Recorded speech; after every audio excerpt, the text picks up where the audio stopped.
Que Dieu vous bénisse tous. Amen. C'est avec joie que je salue chaque frère et chaque sœur dans le nom précieux de Jésus-Christ. Amen.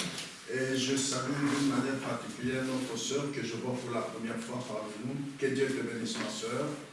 Voulez-vous tous la saluer au nom de Jésus-Christ? Amen. Vous êtes la bienvenue. C'est la maison de Dieu.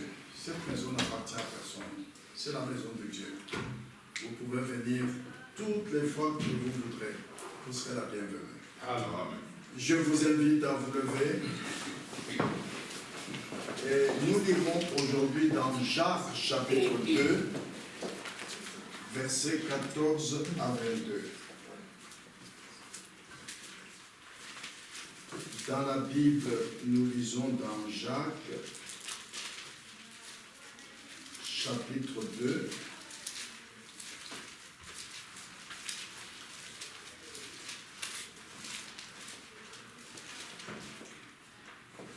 verset 14 jusqu'au verset 22, et puis nous ajouterons le verset 26.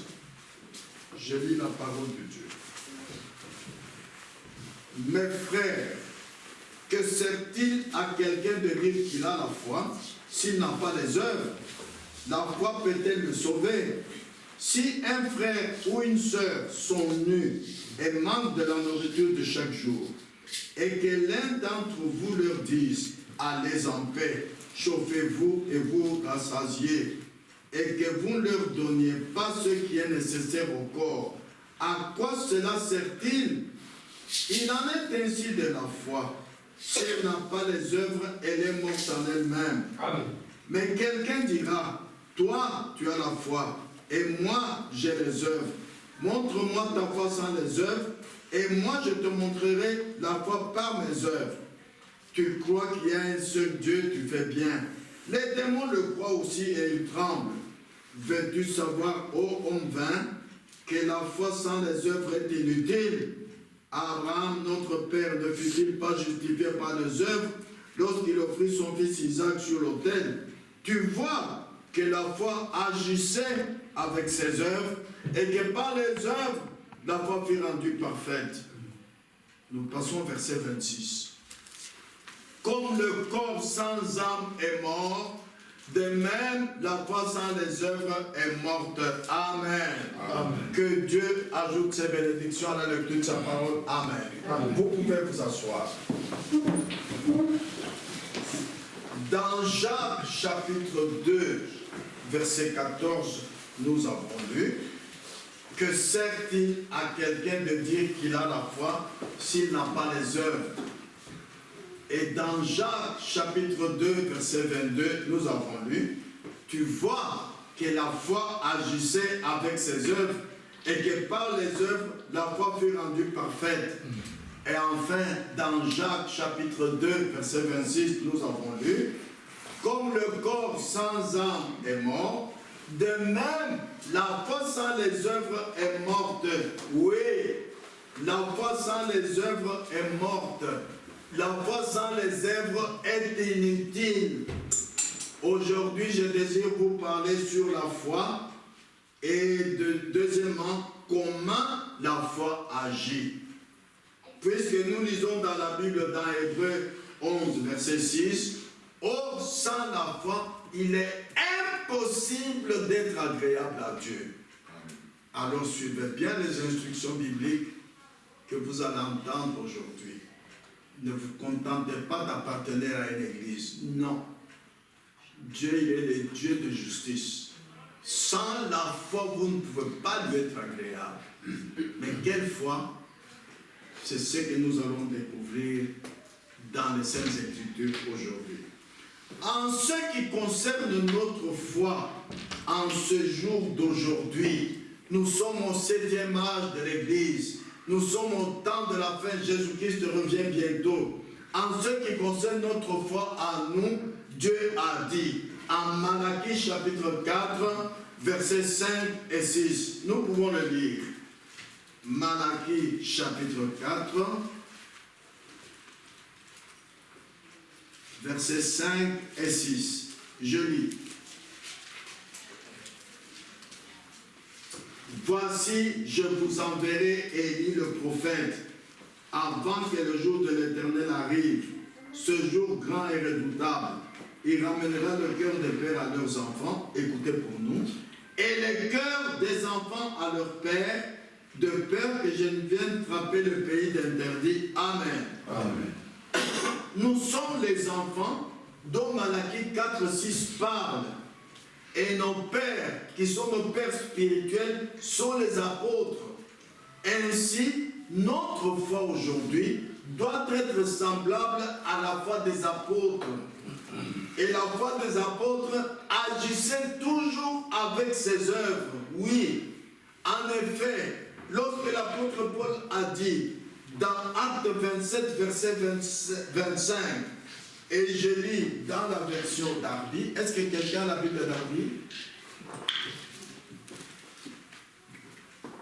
Tu peux nous lire Acte 27, verset 25, parce que dans la Bible Louis II, il est écrit « J'ai confiance en Dieu », mais écoutez, Darby, ce qu'il dit. C'est Louis II. Ah, c'est Louis II. Non, non, Darby est ici. Tu peux lire. Darby, sur ce passage, est plus près de la pensée de Dieu. Acte 27, verset 25.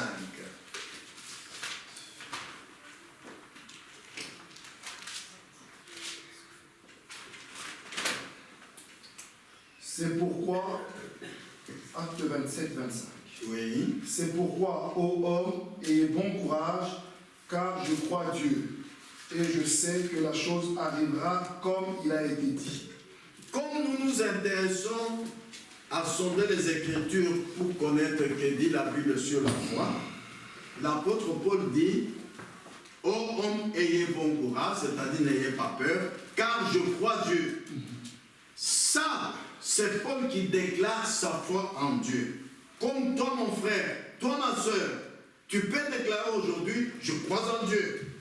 Moi, je ne vais pas boire, je ne vais pas danser, je crois en Dieu. Vous voyez, je crois le message du temps de la fin. Je crois la Bible. Ce n'est qu'une déclaration. Ça ne veut rien dire. Il faut manifester les œuvres. Ça, c'est la déclaration de la foi. Si cette déclaration de ta foi n'est pas accompagnée par les œuvres de la foi, ta foi est morte, mon frère. Ta foi est morte, ma soeur. Il ne suffit pas de déclarer. Je suis croyant. Attention, je suis croyant. Non, non, non, non, c'est une déclaration. Car Jacques 2, 14 a dit, la foi sans les œuvres est inutile. Jacques 2, 26 dit, la foi sans les œuvres est morte. Il ne suffit pas de déclarer la foi. Oh, moi je suis croyant. Oh, j'appartiens à l'église catholique. Oh, non, non, non, non, c'est une déclaration. Voici les œuvres de la foi de Paul qui a dit dans Acte 27, 25, Darby, je crois Dieu. Nous lisons les œuvres de sa foi dans Acte 28, versets 3 à 6. Lisons. Acte 28, versets 3 à 6. Je lis. Paul ayant ramassé un tas de broussailles et les a mis au feu, une vipère en sortit par l'effet de la chaleur et s'attacha à sa main. Quand les barbares virent l'animal suspendu à sa main, ils se dirent les uns aux autres, assurément cet homme était meurtrier, puisque la justice n'a pas voulu le laisser vivre, après qu'il a été sauvé de la mer. Paul secoua l'animal dans le feu et ne ressentait aucun mal. Ces gens s'attendaient à le voir enflé ou tomber mort subitement. Mais, après avoir longtemps attendu, voyant qu'il ne lui arrivait aucun mal, ils changèrent d'avis et dirent que c'était un Dieu. Amen. Vous voyez les témoignages de ceux qui vous regardent, vous qui dites que j'ai la foi. Tant que Paul a dit je crois en Dieu, tous ces gens étaient autour de lui dans le bateau. Ils n'ont rien dit. Mais quand maintenant la foi de Paul a démontré les œuvres de la foi, ils se disent ah, ça c'est un Dieu. Pourquoi? La foi manifeste les miracles. Et un miracle, c'est quelque chose qu'aucun qu'un homme n'a jamais fait et ne peut pas faire. Alors là, j'en vous dis, mais ça vraiment, c'est étonnant. On n'a jamais vu ça. Voilà la foi. Amen. Parce que ce que Paul a fait là,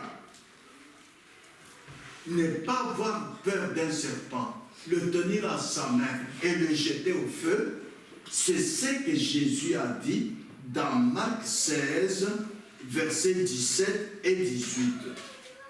Écoutez Marc 16, verset 17, Jésus a dit, voici les miracles qui accompagneront ceux qui auront cru, ceux qui ont la foi.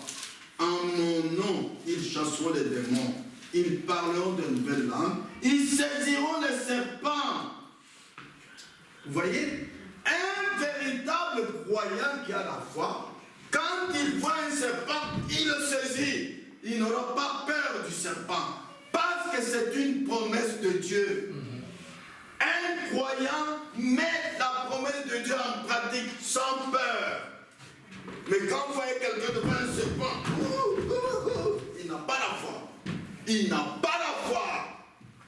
Amen. Amen. La foi va être manifestée par les œuvres de la foi. Et les œuvres de la foi, pour nous du 7e âge, qu'est-ce que je vous ai dit au commencement? Nous devons regarder à la foi des apôtres. Voilà un apôtre, Paul, devant le serpent. Est-ce qu'il a fui? Non. Il n'a pas fui. Au contraire, il a jeté le serpent au feu. Et les témoins ont dit, mais ça c'est un Dieu. Normalement, quand un serpent mord quelqu'un, il doit mourir. Mais s'il ne meurt pas et il n'a pas peur du serpent, c'est que c'est un véritable croyant, c'est un Dieu. Vous voyez, frères et sœurs, nous voyons également dans Acte 14, versets 8 à 11, les actes du Saint-Esprit au travers des apôtres, chapitre 14, versets 8 à 11. Prenons encore un cas là-bas. À Lystre se tenait assis un homme impotent des pieds, boiteux de naissance et qui n'avait jamais marché. Il écoutait parler Paul. Et Paul, fixant le regard sur lui et voyant qu'il avait la foi pour être guéri, dit d'une voix forte, « Lève-toi droit sur tes pieds. » Et il se leva de loin et marcha. À la vue de ce que Paul avait fait, la foule éleva la voix et dit en langue lycaonienne, « Les dieux sous une forme humaine sont descendus vers nous. » Ils appelaient Barnabas Jupiter et Paul Mercure parce que c'était lui qui portait la parole. Vous voyez? Amen. Paul, qui avait déclaré qu'il croit Dieu. Maintenant, nous voyons les œuvres de sa foi. 1, il n'a pas eu peur du serpent. 2, il a dit au boiteux, lève-toi et marche. Et le boiteux a marché. Mais ici, saisissez bien l'enseignement biblique. Quand un prédicateur prie, tu es malade et tu meurs, il ne faut pas dire non, ce prédicateur n'a pas la foi, Dieu n'est pas avec lui. Non, regardez bien l'enseignement biblique au verset 9. Le boiteux écouté par les Paul, et Paul fixant le et voyant qu'il avait la foi pour être guéri. La guérison de ta maladie, ma soeur, dépend de ta foi. La guérison de ta maladie, mon frère, dépend de ta foi. Amen. Amen. Parce que la Bible dit en Matthieu 21, verset 22, tout ce que vous demanderez avec foi par la prière, vous le recevrez. C'est vous le malade qui venez demander à un frère ou prédicateur de prier pour votre maladie et que vous soyez guéri. C'est vous qui devez avoir la foi, dit la Bible. Parce que tout ce que vous demanderez avec foi par la prière vous sera donné. Si vous n'avez pas la foi et que vous venez parce que vous entendez que quand on impose de mal un malade et vous n'avez pas la foi, vous ne serez pas guéri. Amen. Les œuvres de la foi, ce n'est pas ce que vous vous imaginez vous-même. Non. En disant, mais moi je ne vais plus au bar. Moi je ne bois plus, je ne fume plus. Moi j'ai un don de guérison. Non. La Bible dit que toute affaire sera réglée par la déposition de 2 ou de 3 témoins. Vous n'êtes pas témoin de vous-même. Les œuvres de la foi, ce sont dont le témoignage est donné par ceux qui ont vu de vous ce qu'un homme ne peut pas faire, c'est-à-dire un miracle. Vous voyez, nous avons lu que les gens ont vu Paul prier et un boiteux a marché. Ils ont dit, oh, ça c'est un Dieu sous forme humaine, ça on n'a jamais vu. Laissez parler ceux qui voient vos œuvres de la foi agir, pas vous-même. Non. Laissez les témoins parler. En effet, l'apôtre Paul a dit dans Galates 2:20, ce n'est plus moi qui vis, c'est Christ qui vit en moi. Et Jésus-Christ a dit, je vous l'ai dit en Marc chapitre 16, verset 17, voici les miracles qui accompagneront ceux qui auront cru. Si tu as la foi, où sont les miracles? Fais l'inventaire de ta vie, ma soeur. Fais l'inventaire de ta vie, mon frère. Depuis que tu as cru. Le Saint-Esprit a fait combien de miracles au travers de toi? Parce que la foi, c'est le don de Dieu. S'il n'y en a pas, continue à chercher la foi. La véritable foi est toujours accompagnée des œuvres de la foi. Et ces œuvres de la foi, comme Paul l'a dit, ne viennent pas de toi, mais de Christ qui est en toi. Le baptême du Saint-Esprit qui est en toi fournit les œuvres de la foi. Ce n'est pas toi. Et il fera des choses qu'aucun homme n'a jamais fait au travers de toi. Amen. Amen. Frères et sœurs, voici maintenant l'apôtre Paul, lorsque Dieu l'a appelé, comme chacun de nous sera appelé par Dieu au moment opportun. Paul était dans le domaine naturel, muni de son doctorat. Et Paul avait une foi intellectuelle, mais il n'avait pas une foi divine. Faites bien attention maintenant. Il y a la foi intellectuelle, il y a la foi divine. C'est ce que la Bible nous enseigne. La foi intellectuelle ne suffit pas, mais elle vous amène seulement au Saint-Esprit. Ah! Si tu as la foi intellectuelle, un jour tu diras, oh frère, que ferons-nous? Qu'on a posé la question à Pierre après la prédication, quand il est sorti de la chambre haute. Et il leur répondit, repentez-vous, faites-vous baptiser dans l'eau au nom de Jésus-Christ. Vous recevrez le pardon de vos péchés et vous recevrez le don du Saint-Esprit. Si vous n'avez jamais lu ça, vous direz, mais chez les catholiques, on baptise au nom du Père, du Fils et du Saint-Esprit. Mais maintenant, ici, je lis dans la Bible que soyez baptisés au nom de Jésus-Christ. Ah, c'est la Bible qui a raison, hein, ce n'est pas une église qui a raison. Alors, je vais me faire baptiser dans l'eau au nom de Jésus-Christ. C'est la foi intellectuelle qui va te conduire là. Mais le résultat, c'est que tu auras le baptême du Saint-Esprit. Et quand tu as le baptême du Saint-Esprit, le Saint-Esprit te conduira. Amen. Amen. Ah, Paul avait une foi intellectuelle, mais il n'avait pas une foi divine. La foi intellectuelle ne suffit pas, mais elle vous amène au Saint-Esprit. Et le Saint-Esprit est une expérience personnelle de la nouvelle naissance, faisant de vous une nouvelle créature en Christ. Ce n'est pas ce que vous étiez, non, vous serez une nouvelle créature. Et il y a une grande différence entre, un, avoir une foi intellectuelle, et deux, avoir une foi divine. Qu'est-ce que c'est qu'une foi intellectuelle? Avec une foi intellectuelle, vous manquez d'avancer. Vous priez et vous ne recevez pas. Pas de miracle qui accompagne votre foi. Ah, ça c'est une foi intellectuelle. Vous pouvez rester à l'église 40 ans, 50 important, sans changer, sans connaître Dieu. Vous connaîtrez votre église, oui. Vous connaissez vos prédicateurs, oui. Vos diacres, oui. Vos frères. Mais le Dieu qui est dans l'église, qui a dit là où 2 ou 3 sont, je suis parmi eux, vous ne le connaîtrez pas. Voilà la voie intellectuelle où elle vous amène. Vous n'allez pas avancer. Vous n'allez pas progresser. Non.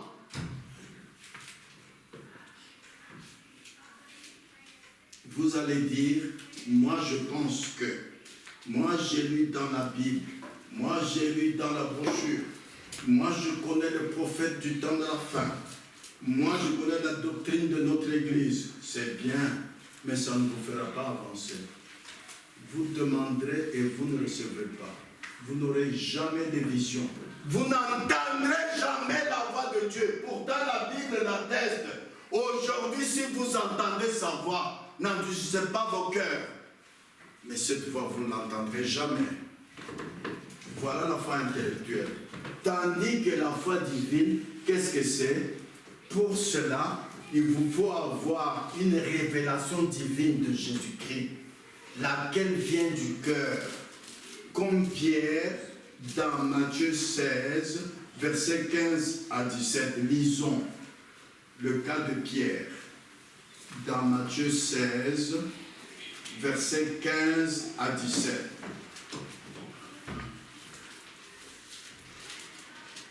Et vous leur dites-il, dit Jésus, qui dites-vous que je suis? Il a dit à tous ses 12 disciples. Simon-Pierre répondit, tu es le Christ, le Fils du Dieu vivant. Jésus reprenant la parole lui dit, tu es heureux Simon, fils de Jonas, car ce ne sont pas la chair et le sang qui t'ont révélé cela. Ce n'est pas la foi intellectuelle qui t'a révélé cela. Non.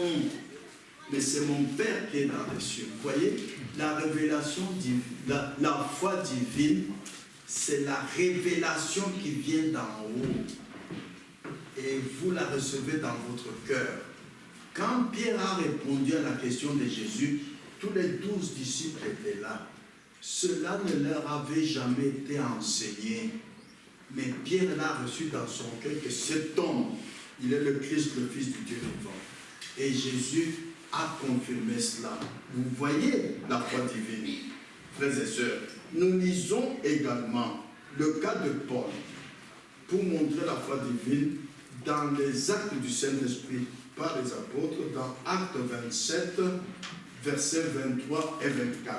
Nous l'avions lu la fois passée, Acte 27, versets 23 et 24. Un ange du Dieu à qui j'appartiens, que je sais, m'est apparu cette nuit. Est-ce que toi tu peux témoigner ça? Et tu as vu un ange? Mais quel genre de foi as-tu? Et m'a dit, un ange a parlé à Paul.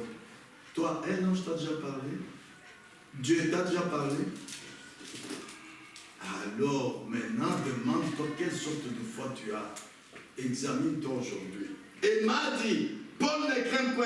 Il faut que tu comprennes devant ces heures. Et voici, Dieu t'a donné tous ceux qui naviguent avec toi. Je vous ai lu au début de la prédication, Malachie 4, 5, 6.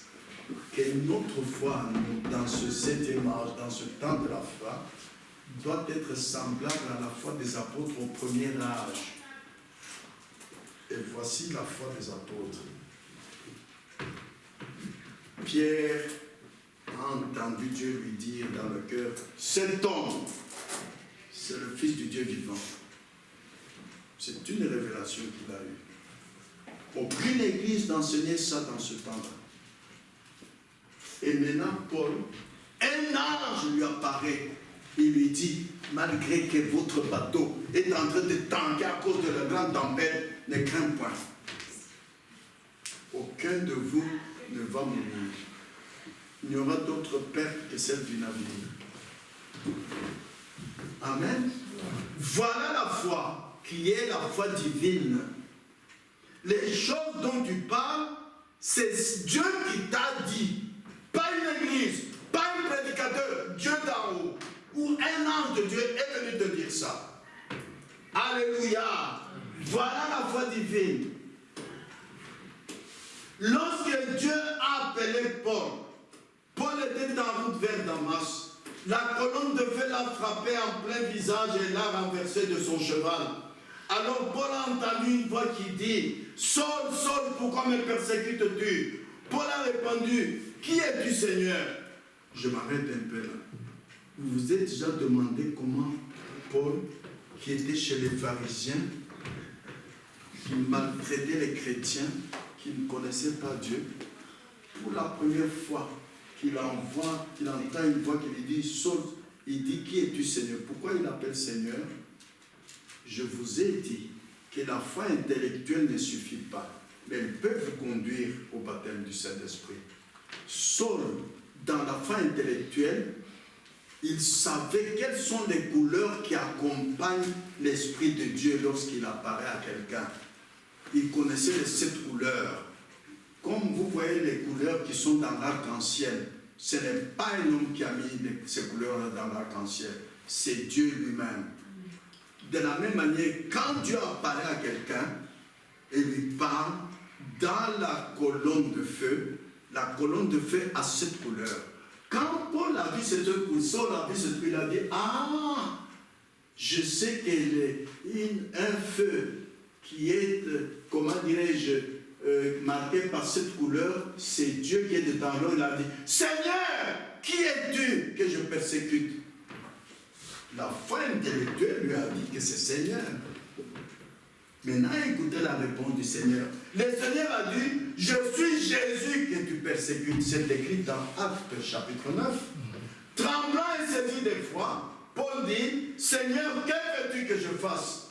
Voilà une bonne question. La même question a été posée à Pierre après sa toute première prédication quand il est sorti de la chambre haute. Homme frère, que ferons-nous? Voilà une bonne question que chacun de vous doit poser à Dieu, même dans ta chambre quand tu pries. Seigneur, que veux-tu que je fasse pour que j'aie une véritable foi, pour que j'aie la foi divine? Il te répondra.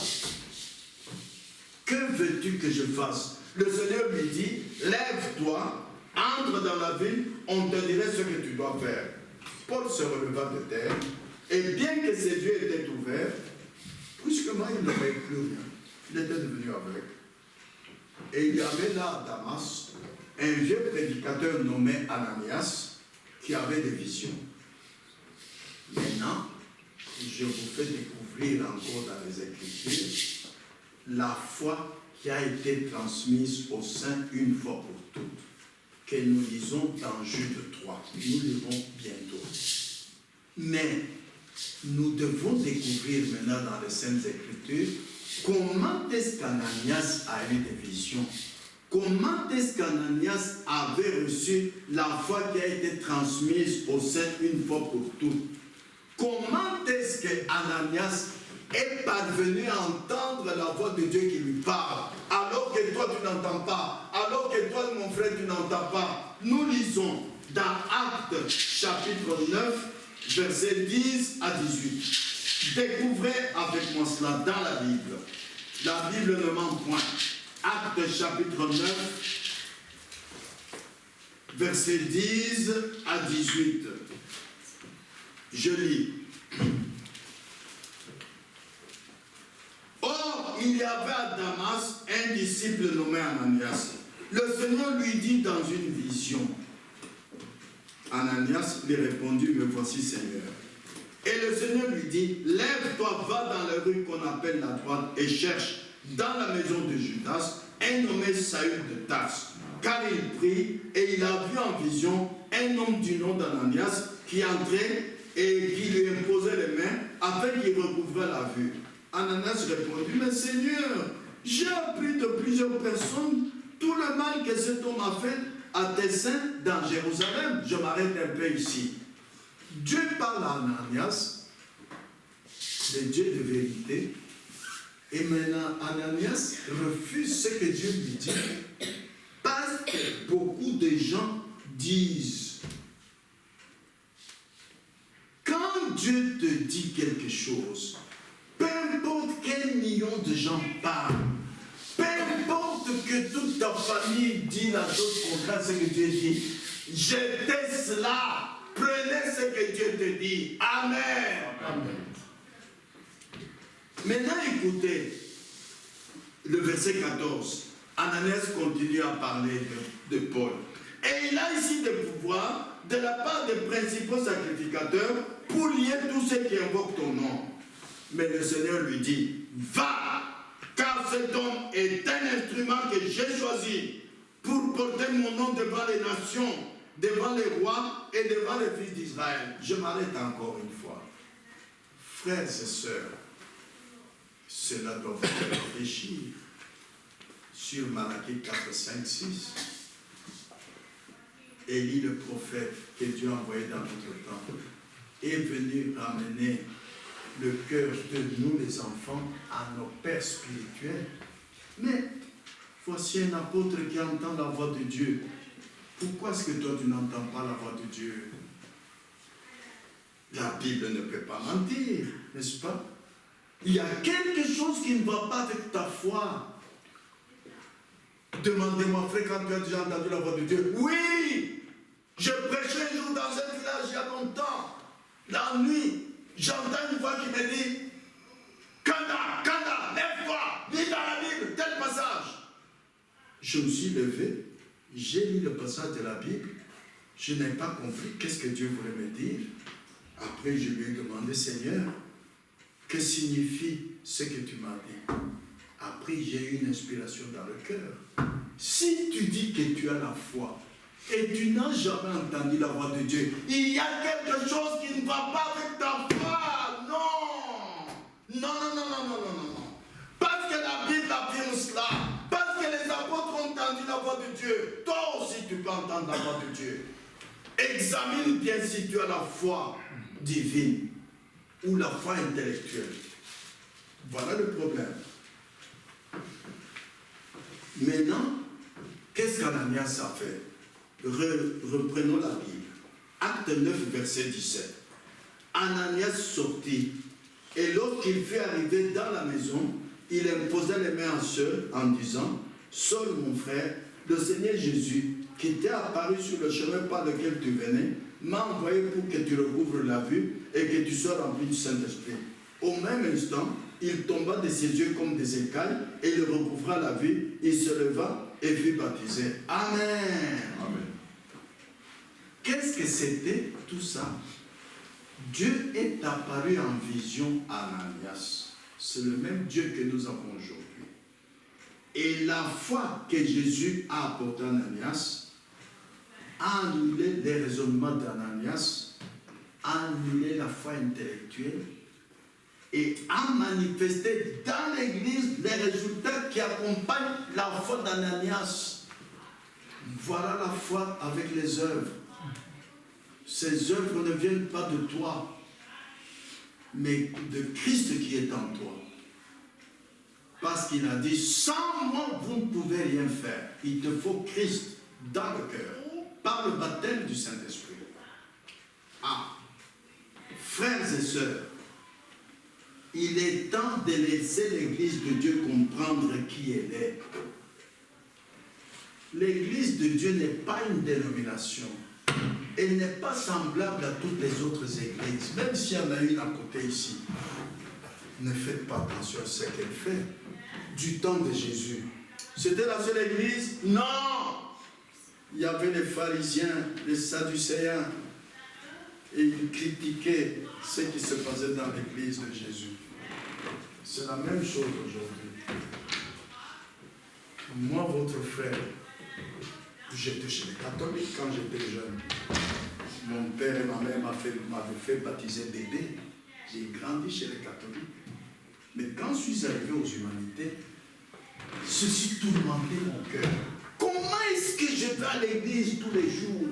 Comment est-ce que je respecte les commandements de Dieu? Quand j'ai fait quelque chose de mauvais, je vais à la confession, je le prête. Mais comment est-ce que je n'entends pas la voix de Dieu? Cela me tourmentait. Et c'était un bon regret dans mon cœur. Dieu n'est pas muet. Dieu parle à ses enfants. Dieu aime ses enfants. et il leur parle. Comment est-ce que tu peux être un enfant de Dieu? Tu n'entends jamais la voix de ton Père Céleste. Mais tu pries en disant, notre Père Céleste. Pourquoi est-ce qu'il ne te parle pas? Il y a quelque chose qui ne va pas avec ta foi.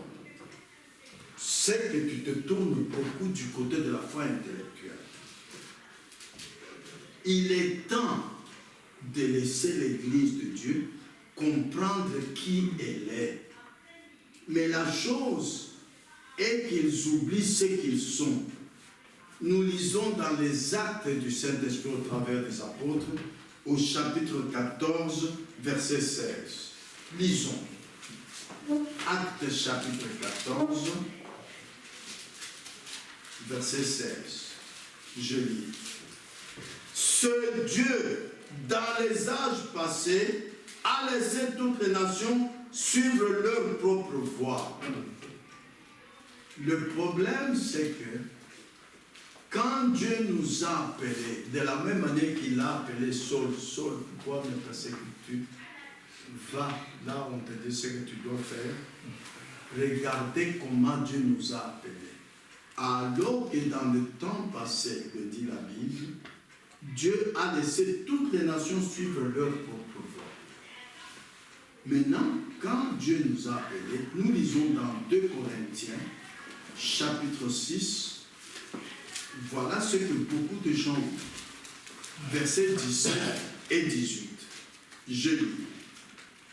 C'est pourquoi sortez du milieu d'eux et séparez-vous, dit le Seigneur. Ne touchez pas à ce qui est impur et je vous accueillerai. Je serai pour vous un père et vous serez pour moi des fils et des filles, dit le Seigneur Tout-Puissant. C'est ainsi dit le Seigneur dans l'Écriture. Qu'est-ce qu'il dit? Sortez du milieu d'eux. Je vous ai laissé le temps passé parmi dans la voie du monde, mais maintenant sortez, venez vers moi. Et vous ne devez pas sortir comme vous voulez, comme Dieu veut. Comment sortir? En vous séparant. C'est-à-dire, ne soyez pas comme un chien qui retourne à ce qu'il a vomi et qui le mange encore. Quand vous sortez du monde, Dieu dit, ne touchez pas à ce qui est impur, séparez-vous. Parce que 1 Jean 2,15 dit, n'aimez point le monde, ni les choses qui sont dans le monde. Quand vous sortez du monde, c'est pour vous séparer d'eux. C'est pour ne plus aimer les choses du monde. La convoitise des yeux, la convoitise de la chair. Vous voyez, le cinéma, les images à la télévision, on ne peut pas regarder n'importe quelles images. Parce que la Bible dit, je ne mettrai rien de mauvais devant mes yeux. Voilà, quand vous sortez du monde, vous marchez sur la voie de Dieu. Il y a 2 voies, enseigne la Bible. Un grand chemin, un chemin étroit. Le chemin large et étroit, c'est ça la voie du monde. Le chemin étroit, c'est la voie de Dieu. Là où vous devez marcher selon la volonté de Dieu. C'est pourquoi l'apôtre Paul dit dans 2 Corinthiens 7,1, ayant donc de telles promesses bien-aimées, purifions-nous de toute souillure de la chair et de l'esprit, en achevant notre sanctification dans la crainte de Dieu. Celui qui est appelé à sortir du monde doit craindre Dieu, doit avoir la crainte de Dieu. Amen. Amen. Doit marcher sur la voie de Dieu. La voie de Dieu, c'est selon la volonté de Dieu et non pas la volonté de toi qu'il a appelé. Amen. Amen. Oh, toi, Église vivante, vous qui dites que vous êtes dans l'Église de Dieu, tout se trouve entre les mains de l'Église et du croyant. Découvrez qui vous êtes aujourd'hui. Dieu, quand il appelle un individu, un à un. Dieu n'a jamais appelé un groupe. La Bible est là. Venez me montrer où est-ce que Dieu a appelé un groupe dans le Nouveau Testament. Non. Dieu a appelé Saul, Dieu a appelé Pierre, Dieu a appelé Ananias, toujours un à un. C'est une expérience personnelle. Vous voyez? Et quand Dieu appelle un à un, quand vous êtes 2 ou 3, vous êtes déjà une église. Et quand Dieu appelle l'église, quand Dieu appelle les individus, ils forment une église, Dieu met tout entre les mains de l'église et du croyant. Ça, vous ne le saviez pas. Quand chacun vient à l'église, il a les dons que Dieu lui a donnés. Ces dons, c'est pour édifier l'église. Notez bien. Lorsqu'Ananias, Dieu l'a envoyé aller vers Saul, qui était devenu aveugle, et pour qu'il retrouve la vue, et qu'il soit baptisé dans le nom de Jésus-Christ, qu'il ait le baptême du Saint-Esprit, c'était pour édifier l'église. Alors Dieu a appelé Saul à aller prêcher. Mais il a utilisé Ananias. Dieu peut t'utiliser, ma soeur. Dieu peut t'utiliser, mon frère, avec le don qu'il a mis en toi pour l'édification de l'église. Nous lisons cela dans la Bible. Prenez 1 Corinthiens, chapitre 14, verset 26. Beaucoup ne savaient pas ça, mais veuillez le découvrir aujourd'hui, s'il vous plaît. 1 Corinthiens 14, 26. La Bible dit ceci. Que faites donc, frères, lorsque vous vous assemblez, les uns ou les autres parmi vous ont-ils un cantique, une instruction, une révélation, une langue, une interprétation, que tout se fasse pour l'édification? Donc, Dieu utilise un croyant pour l'édification de l'Église. Je vous ai dit dimanche passé que j'étais attristé ici à la chaire. Comme c'est moi qui conduisais, quand j'ai dit, quelqu'un a-t-il un cantique? Personne. Ouh là là, j'ai eu la chair de poule. J'ai dit, mais mes frères et sœurs ont-ils compris qu'est-ce que c'est qu'une église?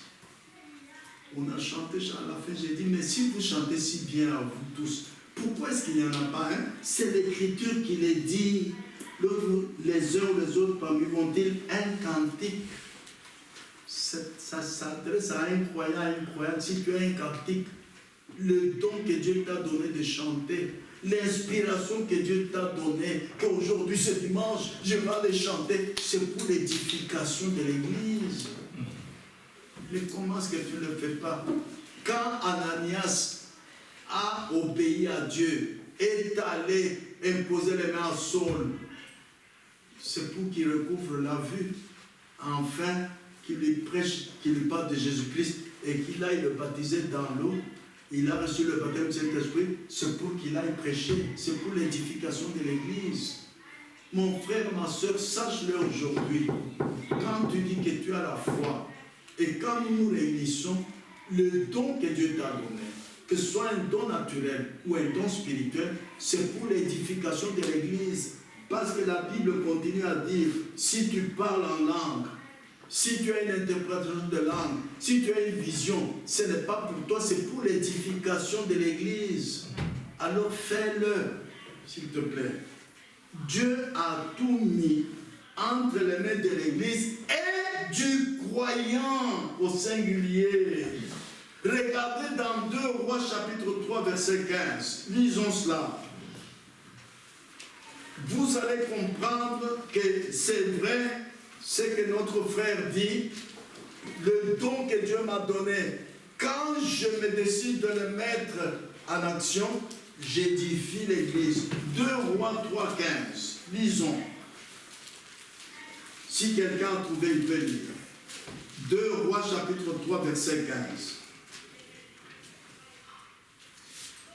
Maintenant, amenez-moi un joueur de harpe, et comme le joueur de harpe jouait, la main de l'Éternel fut sur Élisée. Amen. Celui qui a dit amenez-moi un joueur de harpe, c'était qui? C'était Élisée. Élisée était prophète de Dieu. Il avait besoin d'un joueur de harpe. Pourquoi? pour qu'il soit édifié, qu'il entre en esprit et que Dieu parle par lui. Vous voyez? Et lisez la suite. Quand le joueur de harpe a joué la harpe, Élisée est entré en esprit, il a dit, ainsi dit le Seigneur, faites des fosses d'eau, des fosses d'eau. Vous voyez? Ne venez pas à l'église seulement pour regarder le prédicateur. Non. Dieu n'a pas dit là où est le prédicateur, il est là. Non, lisez bien la Bible. Là où 2 ou 3. Et les 2 et les 3 s'édifient. Ce que toi tu fais peut édifier l'église. Celui qui chante ici le synthétiseur, celui qui chante un cantique, peut faire entrer quelqu'un en esprit et il se mettra à parler en langue. Vous voyez? Comprenez ce que c'est que l'église, s'il vous plaît. Les 2 ou 3 sont mis ensemble, l'un peut édifier les autres. Amen. Amen. Ah, que Dieu vous bénisse. Parfois, je me demande si Dieu peut prendre son évangile et te secouer, toi, Église, au point que tu comprennes qui tu es. Il est grand temps. Les droits que tu possèdes, les gens ne connaissent pas les droits que possède une Église. Vous connaissez ces droits? Qu'un frère lise Matthieu 16, 18. La première phrase seulement. Matthieu 16, 18. Voilà les droits que possède l'Église que vous ne connaissez peut-être pas. L'Église est plus forte que toute l'armée de Belgique ici à la porte. L'Église est plus forte que ça. L'Église est plus forte que le feu. Rappelez-vous, Meshach, Shadrach, Abednego. 2 ou 3, c'est une Église. Quand ils sont entrés dans le feu, ils ont brûlé? Non. Ah, voilà les droits que tu possèdes que tu ne connais pas, toi, Église. Lisez Matthieu 16, 18. Qui a trouvé ça? Frère Frédéric, tu peux lire. Et moi, je te dis que tu es Pierre.